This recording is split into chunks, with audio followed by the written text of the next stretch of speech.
¿Qué tal están? Bienvenidos. Resurrección de Jesús de Nazaret. En este vídeo trataré de una serie de hipótesis sobre la posible resurrección de Jesús de Nazaret, algo que no se puede comprobar científicamente, como diré también o insistiré en ello al final del vídeo, pero eso no impide que se puedan analizar las causas de que se creyera en la resurrección de Jesucristo.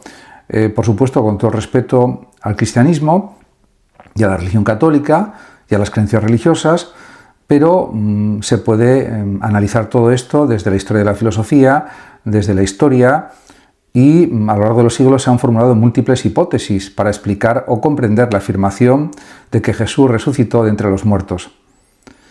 Algunas defienden esta afirmación como un hecho literal, otras como un fenómeno psicológico, simbólico o mítico, pero todas comparten el reconocimiento de que algo extraordinario, en el sentido epistemológico más amplio, ocurrió tras la crucifixión. Por tanto, en este vídeo trataré de una serie de hipótesis, como ya dije al principio, y que de esta manera tampoco pretendo zanjar el debate, sino desplegarlo con rigor, amplitud y profundidad, recogiendo los principales planteamientos que se han propuesto desde las consideraciones más confesionales hasta los análisis más escépticos y analizando sus fundamentos, consecuencias filosóficas, coherencias internas y también problemáticas que suponen. Además, también hay que señalar que es un hecho crucial la resurrección de Jesús de Nazaret para el cristianismo. Y en ese sentido, este acontecimiento tiene numerosas capas interpretativas. Desde el punto de vista científico, insisto, no se puede demostrar que resucitó, pero hay muchos supuestos basados en el análisis espiritual, religioso, teológico, etcétera, que realmente podemos pensar en ellos y analizarlos. Jesús de Nazaret, como se sabe, fue ejecutado mediante crucifixión por las autoridades romanas, probablemente alrededor del año 30 después de Cristo. Poco después, sus discípulos comenzaron a proclamar que había resucitado. Esta proclamación no fue una afirmación marginal ni secundaria, se convirtió en el eje de la predicación, podemos decir, y es un hecho central en el cristianismo. Por tanto, conviene analizar con el máximo rigor esta posible resurrección, que es muy difícil de creer desde una perspectiva puramente científica, pero en cambio desde un planteamiento religioso es creíble, aunque también hay que decir que la resurrección de Jesús de Nazaret es sin lugar a dudas el eje axial de la fe cristiana. La afirmación de que un hombre muerto ha retornado a la vida, no como una simple reanimación biológica, sino en una forma transformada, imperecedera y gloriosa, se halla en el corazón de la proclamación apostólica y por tanto del cristianismo. Sin embargo, cuando Pablo de Tarso, por ejemplo, predicó en el Ágora de Atenas, cuando hablaba de la resurrección del cuerpo, se reían de él. Entendía la resurrección del alma, o la inmortalidad del alma, más bien, sería la expresión correcta, pero no la resurrección del cuerpo. Por tanto, conviene hacer un recorrido riguroso, amplio y crítico por las hipótesis que a lo largo de la historia y hasta nuestros días han intentado explicar, interpretar o cuestionar la afirmación de la resurrección de Jesús. No se trata de asumir una postura dogmática, sino de explorar las posibilidades racionales, psicológicas también, simbólicas, teológicas e históricas que han intentado dar cuenta de lo que los discípulos creyeron haber vivido y de lo que el mundo cristiano afirmó como acontecimiento fundacional. Y en ese aspecto la exploración se desarrollará de una manera, diríamos, ordenada, y buscaré las principales hipótesis al respecto y las criticaré. En ese sentido, se puede decir que es un hecho que parece misterioso, incluso si pensamos en la Sábana Santa, hay muchas teorías también al respecto, y la afirmación inicial, ha resucitado, supone también el núcleo de la proclamación cristiana primitiva, que no fue el amor al prójimo, ni las parábolas de Jesús, ni siquiera la existencia de Dios. Fue directa y contundentemente la afirmación de que Dios ha resucitado a Jesús de entre los muertos. Esta proclamación aparece tempranamente en las cartas de San Pablo, en las cartas paulinas, anteriores a los Evangelios. Pablo, en 1 Corintios 15, declara que Jesús murió, fue sepultado, resucitó al tercer día y se apareció a Cefas, Pedro, a los 12, a más de 500 hermanos, a Santiago y por último a él mismo. Con posterioridad se ha analizado la historicidad de esta proclamación, pero no está en duda de que se proclamó de esta manera. Lo que está en cuestión es qué significa exactamente la palabra resurrección en este contexto y si lo que se afirma es un hecho empíricamente constatable, un evento espiritual, una experiencia subjetiva o una construcción teológica. Por tanto, toda hipótesis debe comenzar por enfrentarse a los datos fundacionales. Una tumba vacía, en los evangelios sinópticos, por ejemplo, la aparición de Jesús a distintos testigos, la transformación de unos discípulos temerosos en predicadores valientes, la fundación de una nueva religión y la esperanza escatológica en la resurrección de los muertos para todos los fieles, para todos los cristianos. En este sentido, hay muchos puntos a desarrollar. Vamos a empezar por la hipótesis teísta literal, la resurrección como milagro histórico. La hipótesis que podríamos denominar teísta literal sostiene que la resurrección fue un hecho real, objetivo, histórico y sobrenatural. Esta es la posición de la ortodoxia cristiana y católica, mantenida por las iglesias católica, ortodoxa y buena parte de las protestantes. Además, también, según esta hipótesis, Jesús murió físicamente en la cruz, fue sepultado y al tercer día resucitó con su cuerpo transformado, o con un cuerpo transformado, físico pero glorioso, material pero no sometido a las leyes naturales. Esta resurrección no fue una simple revivificación como la de Lázaro, sino una anticipación escatológica, el inicio de la nueva creación. Dios intervino directamente en la historia, interrumpiendo la muerte y mostrando su poder salvador.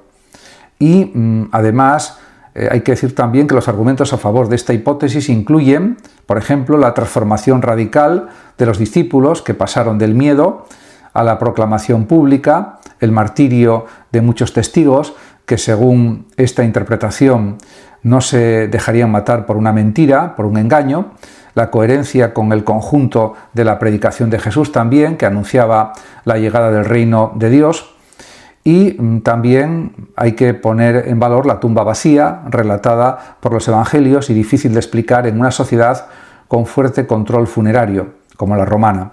Sin embargo, esta hipótesis encuentra varias objeciones desde la crítica filosófica e histórica también. La imposibilidad de los milagros según una concepción naturalista del mundo, por ejemplo, representada por pensadores como David Hume, que era un pensador empirista y escéptico que afirma que ningún testimonio puede superar la improbabilidad de una violación de las leyes naturales. También hay que considerar la falta de testigos directos de la resurrección misma, ya que los evangelios solo relatan el sepulcro vacío y las apariciones posteriores. Además, también la pluralidad de tradiciones sobre las apariciones, que muestran divergencias importantes entre los relatos. Por ejemplo, Galilea versus Jerusalén, María Magdalena sola o con otras mujeres, Jesús como figura física o espiritual.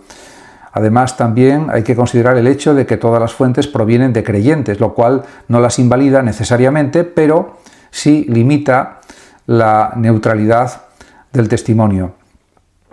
Esta hipótesis además exige, por tanto, aceptar un marco sobrenaturalista y teísta fuerte, en el que Dios puede y desea intervenir directamente en la historia.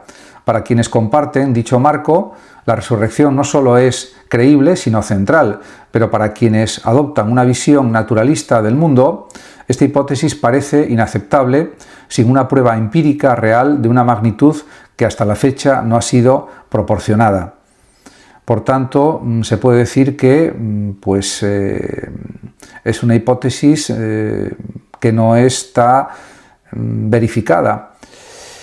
También está la hipótesis alucinatoria, las apariciones como visiones subjetivas. Una de las hipótesis alternativas más desarrolladas es la que considera que las apariciones de Jesús fueron experiencias subjetivas, auténticas desde el punto de vista psicológico, sin duda, pero no fundamentadas en una realidad objetiva científicamente constatable, comprobable. Esta hipótesis ha sido sostenida por algunos teólogos liberales y exégetas críticos desde el siglo XIX. Según esta interpretación, los discípulos estaban profundamente traumatizados por la muerte de Jesús y tras un tiempo de duelo y confusión, algunos de ellos, especialmente Pedro y luego Pablo, experimentaron visiones internas en las que vieron a Jesús vivo, glorificado. Estas visiones, posiblemente inducidas por emociones intensas, necesidad de consuelo o incluso estados alterados de conciencia, fueron interpretadas como apariciones reales. A partir de ahí se construyó la fe en la resurrección. Y de esta manera hay que decir también que hay argumentos a favor que incluyen, por ejemplo, la existencia de experiencias alucinatorias documentadas en otras tradiciones religiosas o espirituales, como visiones de santos o apariciones marianas, que los testigos consideran reales sin que lo sean en sentido empírico, en sentido objetivo.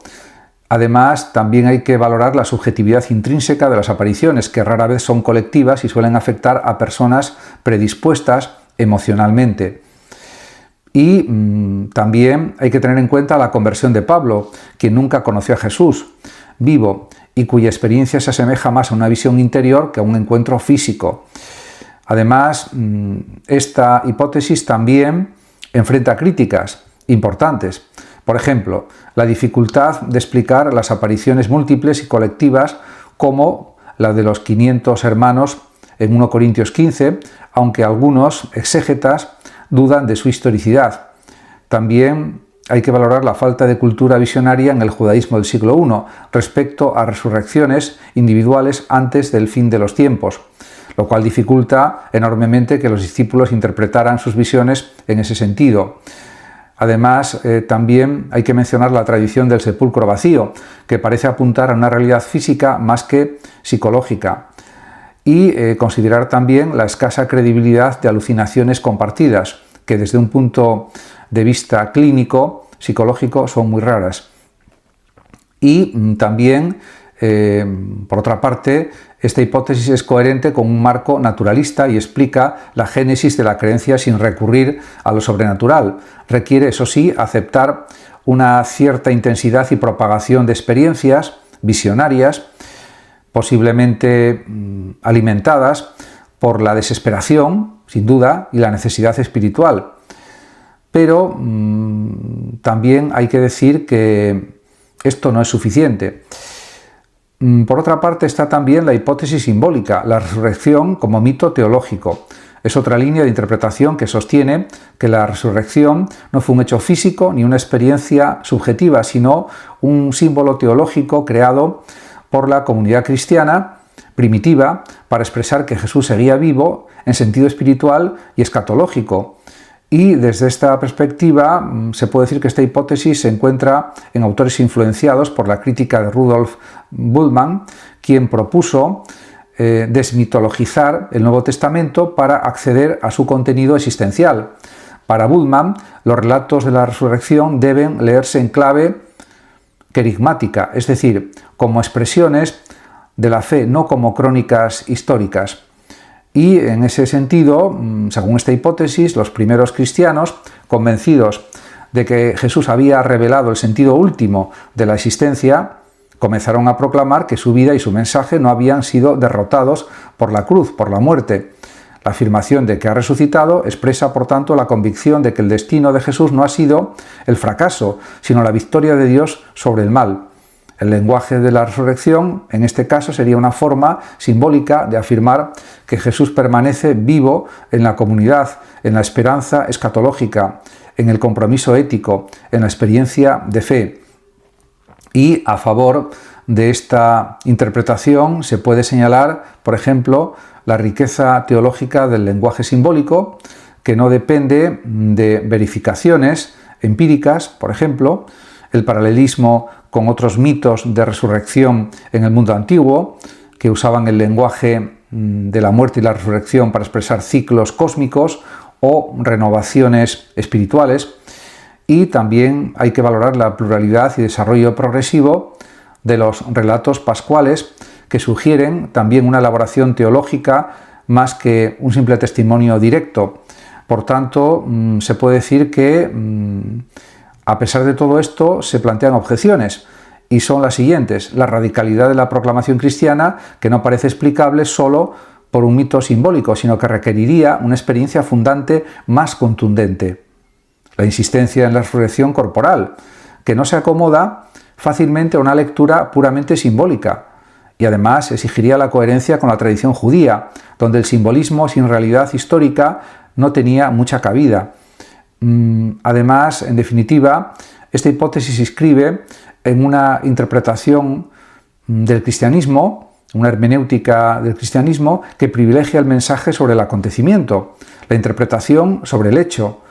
Para sus defensores, lo que importa no es si Jesús resucitó físicamente de verdad, sino qué significa afirmar que Dios ha vencido la muerte. Y, por lo tanto, es una interpretación espiritualista, simbólica. Por otra parte, pues hay que decir que todas estas consideraciones están presentes en muchos libros que se han escrito sobre esta cuestión de la resurrección. También están hipótesis conspirativas, la hipótesis del desmayo, la hipótesis del cuerpo robado, y pues realmente se pueden analizar, diríamos, con más detenimiento estas otras hipótesis, porque es verdad que, por ejemplo, la hipótesis del cuerpo robado pues se ha considerado como algo realmente probable, pero tampoco hay una seguridad, una certeza al respecto, porque tampoco hay pruebas históricas de que esto haya sucedido. Voy a comenzar por la hipótesis conspirativa. ¿Es una mentira planificada la resurrección? Una de las explicaciones más antiguas y también más polémicas es la que plantea que los discípulos robaron el cuerpo de Jesús y mintieron deliberadamente, proclamando su resurrección para continuar su movimiento mesiánico. Esta teoría aparece incluso recogida en el Evangelio según San Mateo, donde se relata que los sumos sacerdotes sobornaron a los soldados para que dieran, diríamos, la versión de que los discípulos robaron el cuerpo mientras dormían. Y además esta hipótesis conspirativa afirma que el cristianismo se funda en una gran mentira, deliberada, planificada y sostenida por los primeros seguidores de Jesús. Según esta visión, la tumba estaba vacía porque el cadáver fue sustraído y las supuestas apariciones fueron parte de una invención colectiva o una mitología desarrollada a posteriori para dar legitimidad a esa mentira, a ese engaño.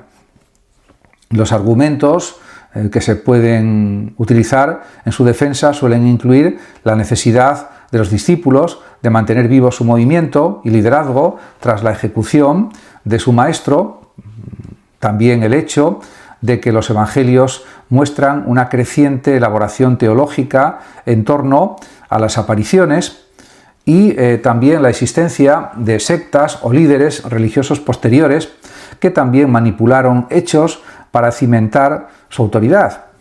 Esto es lo que se puede decir al respecto. Sin embargo, esta hipótesis presenta serias dificultades, históricas sobre todo, y también psicológicas. ¿Qué motivo tendrían los discípulos para morir por una mentira? Muchos de ellos fueron pues realmente perseguidos, martirizados y ejecutados. No tiene sentido pensar que arriesgaran sus vidas por algo que sabían que era falso. El cambio, diríamos, psicológico radical de los discípulos, que pasaron del miedo a la proclamación pública, no se explica fácilmente por una estrategia fraudulenta. Además, hay que considerar la complejidad y coherencia interna del mensaje cristiano, especialmente en Pablo. Difícilmente puede surgir de una mera farsa. Y la ausencia de evidencia histórica concreta de una conspiración es algo también a valorar. No hay testigos hostiles que lo declaren ni indicios documentales externos que lo avalen. Por ello, la mayoría de los estudiosos, de los expertos, de los investigadores, incluso muchos escépticos, consideran esta hipótesis como improbable, aunque sigue teniendo eco esta hipótesis en sectores conspiracionistas o en críticas populares al cristianismo. En cualquier caso, también se puede pensar en la hipótesis del desmayo. Jesús, desde este planteamiento, no murió realmente, es otra teoría alternativa, que considera que realmente pues Jesús no murió en la cruz, sino que lo que sucedió es que simplemente perdió el conocimiento o entró en un estado de coma superficial. Fue bajado de la cruz creyéndose muerto, creyendo los soldados romanos que estaba muerto, colocado en la tumba y posteriormente recobró la consciencia, escapando o siendo ayudado por sus seguidores. Así sus apariciones no serían sobrenaturales ni simbólicas, sino reales, pero no milagrosas.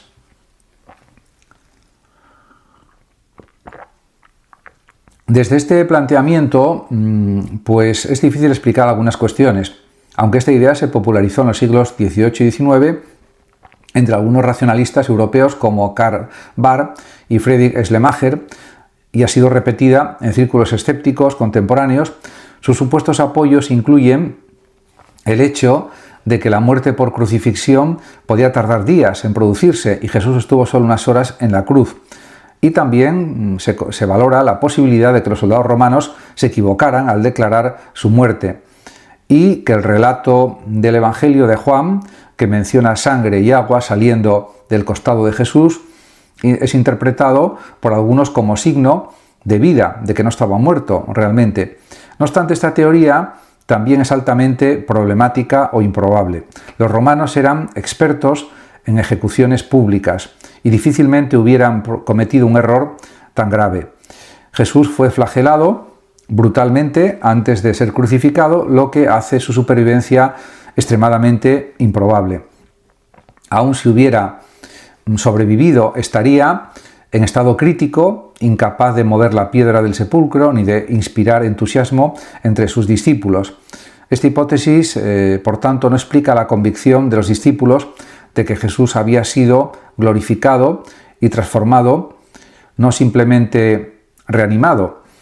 Y en cualquier caso se puede decir que aunque intenta ofrecer una explicación naturalista sin recurrir a la mentira, ni a lo sobrenatural, ni a lo milagroso, esta teoría no logra sostenerse con coherencia médica, histórica, ni tampoco teológica. Por tanto, se puede decir que es muy improbable. En cuanto a la hipótesis del cuerpo robado, sin conspiración, pero con error, se puede decir que es una variante de las anteriores y supone que el cuerpo de Jesús fue sustraído sin que los discípulos supieran quién lo hizo y que posteriormente, debido a una combinación de mala información, experiencias subjetivas y expectativas mesiánicas, se podría decir, comenzaron a creer que había resucitado. Es también algo que habría que considerar que podrían haber sido los romanos, las autoridades judías, algún simpatizante anónimo o incluso ladrones de tumbas los que hubieran hecho este robo del cadáver. La idea es que el sepulcro apareció vacío y esa constatación, junto con apariciones interiores o experiencias visionarias, alimentó la creencia en la resurrección. Esta hipótesis se presenta como una vía intermedia entre el fraude consciente y el milagro sobrenatural. Sus ventajas serían que explica la tumba vacía sin recurrir a milagros y permite también compatibilizar la buena fe de los discípulos con un error de base. No requiere tampoco visiones alucinatorias, sino malas interpretaciones y se puede decir que aún así sigue habiendo objeciones importantes a esta hipótesis. Nos podemos preguntar por qué alguien robaría el cuerpo sin luego presentarlo, especialmente cuando los cristianos empezaron a causar problemas políticos. Si los enemigos de Jesús hubieran tenido el cuerpo, lo habrían mostrado para detener la expansión del movimiento cristiano. Esta hipótesis solo explica parte del fenómeno, pero no la riqueza del querigma pascual ni la dimensión transformadora de la experiencia. Por tanto, se puede decir que en resumen se trata de una teoría posible, pero débil desde el punto de vista explicativo total. Más que ofrecer una respuesta sólida, fragmenta el acontecimiento y lo reduce a una serie de coincidencias y errores. Y, en consecuencia, se puede decir que también hay otra hipótesis, la hipótesis psicológica existencial, que consiste en considerar, en valorar una transformación espiritual profunda. Es una línea de interpretación más reciente, apoyada por algunos teólogos y psicólogos religiosos, y propone que la resurrección debe entenderse como una transformación espiritual profunda en la conciencia de los discípulos, provocada por la figura de Jesús, su muerte y la experiencia de comunidad que eso supuso. Según esta lectura, se podría decir que no se trata de alucinaciones ni de mentiras, sino de una nueva comprensión de la realidad emergente en la experiencia humana. Jesús, al morir, por fidelidad radical a Dios, generó en sus seguidores una convicción de que el amor de Dios era más fuerte que la muerte, y esa convicción cristalizó en el lenguaje de la resurrección. Y de esta manera, o desde esta perspectiva, se podría decir, las apariciones serían experiencias reales en el plano existencial, pero no necesariamente físicas. Y la resurrección es el símbolo del despertar de una nueva humanidad en el corazón del sufrimiento. El relato pascual es una forma de narrar lo innombrable, de articular una esperanza radical en un lenguaje mítico poético. Y de este modo, este enfoque es afín al pensamiento de autores como Paul Tillich, por ejemplo, Dominique Crozan, Marcus Borg o incluso Raymond Panikkar, quien ve en la resurrección una experiencia de epifanía ontológica, una irrupción de lo eterno en lo temporal, sin necesidad de contradecir las leyes físicas.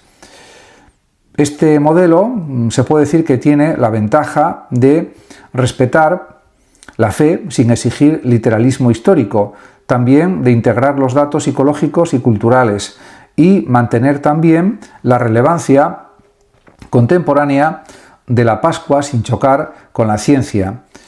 Y en ese sentido, pues es más o menos creíble, pero también conlleva ciertos riesgos. Puede parecer una reducción simbólica para quienes creen en la resurrección corporal real, física, efectiva, y puede ser interpretado como una renuncia al objetivo, lo que lo aleja del paradigma histórico y no convence a quienes desean pruebas empíricas o racionales de la veracidad del cristianismo, que se basa sobre todo en la resurrección. Es por tanto una hipótesis integradora, eso sí, que busca conjugar espiritualidad, historia y filosofía existencial, y para muchos teólogos contemporáneos es el camino más fértil. Pero para otros pues no es una interpretación válida. Por lo tanto, podemos preguntarnos, ¿hay espacio para la filosofía en esta discusión? Hasta ahora hemos revisado hipótesis de corte histórico, psicológico y teológico, pero es necesario también preguntarse si la filosofía, como reflexión crítica sobre el ser, el conocimiento y la verdad, puede contribuir a esta cuestión. Y desde esta perspectiva, algunos filósofos, como por ejemplo Immanuel Kant, afirmaban que la resurrección está fuera del ámbito del conocimiento racional, ya que no se puede verificar ni falsar empíricamente. Otros, como Søren Kierkegaard, insistieron en que la fe en la resurrección es un salto existencial, una apuesta que no depende de las pruebas, sino del compromiso radical con la paradoja. Y, por tanto, también se puede hablar de otros filósofos. Wittgenstein, por ejemplo, afirmaba que aunque un hombre resucitado caminase ante mí, no por ello creería que ha resucitado. Lo importante no es el hecho, sino el marco de sentido en el que se inscribe. La resurrección es un lenguaje, no una mecánica, se podría decir también, desde un punto de vista filosófico. Más recientemente, filósofos como Jean-Luc Marion o Emmanuel Falque han interpretado la resurrección como una saturación fenomenológica, un acontecimiento que excede los modos de aparición ordinarios, que no puede ser reducido a evidencia empírica sin perder su naturaleza trascendente. Y, por tanto, la filosofía no puede demostrar la resurrección ni refutarla tampoco, pero sí puede ayudarnos a pensar su significado, su posibilidad, su sentido y su lógica interna. En cualquier caso, yo creo que hay que estar abiertos a una investigación más profunda en los próximos años y esperemos que surjan evidencias históricas a través de excavaciones arqueológicas, etcétera, o a través de textos que se puedan encontrar nuevos para conseguir saber realmente cómo fue lo que sucedió después de la muerte de Jesús de Nazaret. Eso sería algo interesantísimo, pero de momento los datos que se tienen son los que se están mostrando en distintos libros, investigaciones, etcétera. Por tanto, es una cuestión abierta continuamente al debate, porque nos faltan indicios históricos, nos faltan hechos históricos que nos puedan aclarar esta cuestión, que es fundamental en el cristianismo. En cualquier caso, hay que mantener la esperanza de que al final se pueda conseguir descubrir realmente cuál de estas hipótesis sería la correcta.